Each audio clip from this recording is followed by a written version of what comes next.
Bom dia, sexto ano, tudo bem? Hoje a reflexão que a prof trouxe é, na verdade, um recadinho para vocês, né? E esse recadinho diz: Ei, psiu, te desejo um lindo dia hoje, tá? Que você possa inspirar outras pessoas com a sua luz pessoal e tamanha dedicação em fazer as coisas da melhor maneira possível. Você é incrível, porque faz tudo com amor e sinceridade. Você merece que todos os dias sejam maravilhosos. Amém. Tá? Um beijo no coração de vocês. Pessoal, hoje nós vamos seguir então, o capítulo 14, Roma das Origens à República. E hoje nós vamos falar da segunda parte, que é da página 13 à página 27.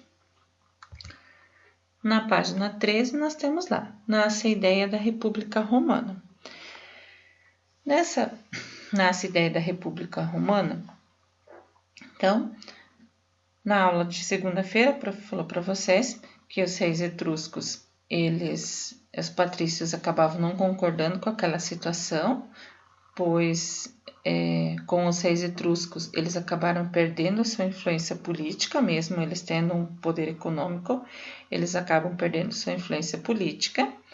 E aí o Senado romano acaba tramando um golpe contra os etruscos, que acabam sendo tirados do poder e é instituído um novo tipo de governo. Então, com essa expulsão, é fundado um novo tipo de governo, a República. Essa República vem do latim res publica, que significa coisa pública. Com isso, os romanos queriam dizer o quê? Que a forma de governo que eles estavam criando estaria voltado para o benefício de todos e para o bem-estar público. Na aula passada, já falei para vocês sobre os grupos sociais da época e existia esse conflito entre os patrícios e os plebeus. Tá? No período republicano, os plebeus eles continuam sem direitos da participação política e estavam cada vez mais pobres. Faltava trabalho na cidade, no campo, para conseguir terra estava cada vez mais difícil. E aí eles vão questionar e lutar, reivindicar direitos políticos e acabam ameaçando, de certa forma, abandonar Roma. E aí, os patrícios acabam recuando, acabam cedendo algumas pressões, né? A elite patrícia precisava dessa mão de obra dos plebeus para as diferentes atividades, inclusive para o exército romano, era eles que faziam parte. E quando os patrícios cobravam impostos, e aí esses plebeus cansados dessa exploração, eles então pressionam os patrícios e se negam. Então, ameaçam fugir, abandonar Roma e não participar mais do exército. E aí, os patrícios sem saída cedem algumas situações. E aí se tem a conquista da plebe. Tá? Essa conquista da plebe, a primeira coisa que eles tinham conseguido, lembra que a prof falou, acho que o Vitor tinha perguntado para a prof, do exercício 5? Então, agora a prof está falando do exercício 5 lá do livro, ok? Em 494, eles já tinham conseguido esse direito do tribuno da plebe, tá? Que era eleger um representante para participar, um plebeu para participar das discussões. Isso tinha acontecido em 494. Em 450, é criada a Lei das 12 Etapas. E pela primeira vez, então, as leis romanas elas passam a ser escritas e elas valem para todos. 5 anos depois, surge a Lei Canuleia, que autorizava o casamento entre patrícios e plebeus, que era proibido até aquele momento.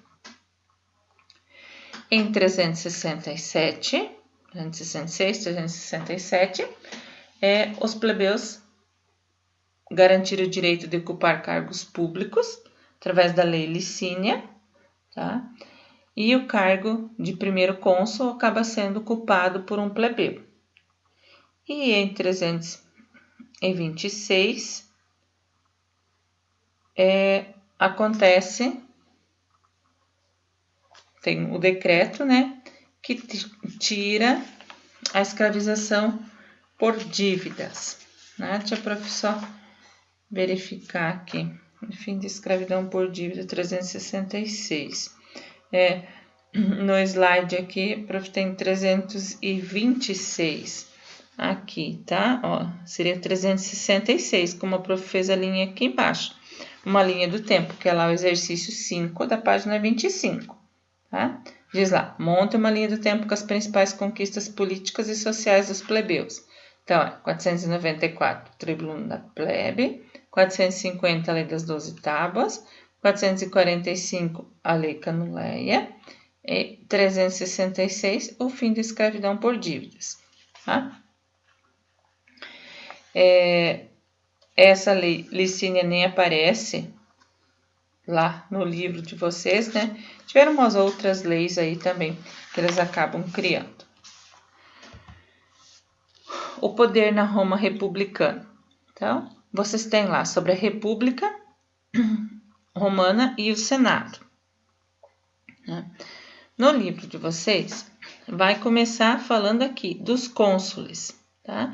Quem eram os cônsules? Os cônsules eram a autoridade máxima, tá? Qual era a função deles? Comandar o exército e convocar o presidente do Senado.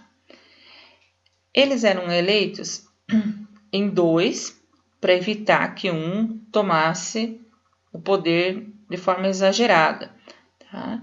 Então, um era qualquer pessoa e um deles seria um plebeu. Quem ajudava esses cônsules? Por exemplo, os pretores. Os pretores, eles são responsáveis pela aplicação da justiça. Os censores, que eram responsáveis pelo censo. Aqui, o Edis supervisionava os serviços públicos, os questores, eles cuidavam do dinheiro, né? Eles eram responsáveis pela cobrança dos impostos. E aqui, prof, deixou a Assembleia Popular, o tribunos da plebe, lembra? Que sempre teriam um representante dos plebeus para participar das discussões em si, que aconteceria, né, discussões políticas. Aqui em cima tem o Senado, que seria a autoridade máxima aqui, tá? E aqui na pontinha tem os ditadores. Os ditadores, eles eram convocados para um mandato aí de 6 meses, tá? Em momentos de crise econômica ou militar, por exemplo, numa guerra. Então, eles vão escolher um ditador para assumir, para trabalhar junto com os 2 cônsules durante 6 meses. Né? Então, esses seriam os cargos que existem. As assembleias, o Senado, que a Assembleia de Triblo, a Assembleia Centuriata, a Assembleia Curiata. Essa era da época da monarquia. Aí agora, com a República, se tem esse daqui, tá? Que a prof colocou de forma mais resumidinha, tá? Os diversos cargos da República Romana eram chamados de magistraturas e eram eleitas em assembleias, nas quais os cidadãos romanos reuniam-se para discutir e votar seus representantes. Então, a principal delas era a Assembleia Centuriata, ó, que a prof tinha aqui, a Assembleia Centuriata. Essa é a principal que vai escolher todos esses magistrados aqui. Tá? Então, aqui tem cônsul dirige o exército, censor o recenseamento, pretor justiça, edil administrador municipal e o questor ocupa das finanças. O Senado era a principal instituição política da época de Roma e o objetivo dela era o quê? Zelar pelas tradições da sociedade, fiscalizar as contas públicas, cuidar da política externa e até mesmo decidir sobre guerra ou a paz. Roma, ela começa a construir o seu império, tá? Então, Roma ficou conhecida historicamente pela grandiosidade do seu poder e sobre como ela conseguiu um território tão grande, né? O Império Romano. Então, os romanos, para conquistar todo esse território, eles levam mais de 200 anos. De início, eles fazem movimentos defensivos, ou seja, é como se eles estivessem se defendendo, tá? E depois, no segundo momento, eles deixam de lado esse defensivo e ela se torna ofensiva, ou seja, não era só proteger o território, mas também anexar novas terras, né? Acumular terras, riquezas e, inclusive, acumular escravos. Nessa expansão, eles vão ter conflitos no Mar Mediterrâneo. O Mar Mediterrâneo, ele era a via de riqueza por causa do comércio marítimo da época. E através do Mar Mediterrâneo se tinha contato, né, com diversos locais e gerava atividades mais lucrativas.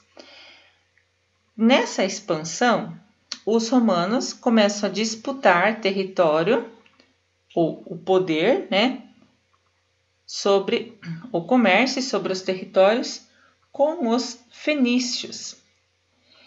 E Cartago, né, que era uma colônia fenícia aqui, né, então ocorrem conflitos entre Roma e Cartago. E esses conflitos são conhecidos como as guerras púnicas. Por quê? Porque os romanos chamavam os fenícios de púnicos, aqueles que agem de má fé. Tá? No total, ocorreram 3 guerras púnicas.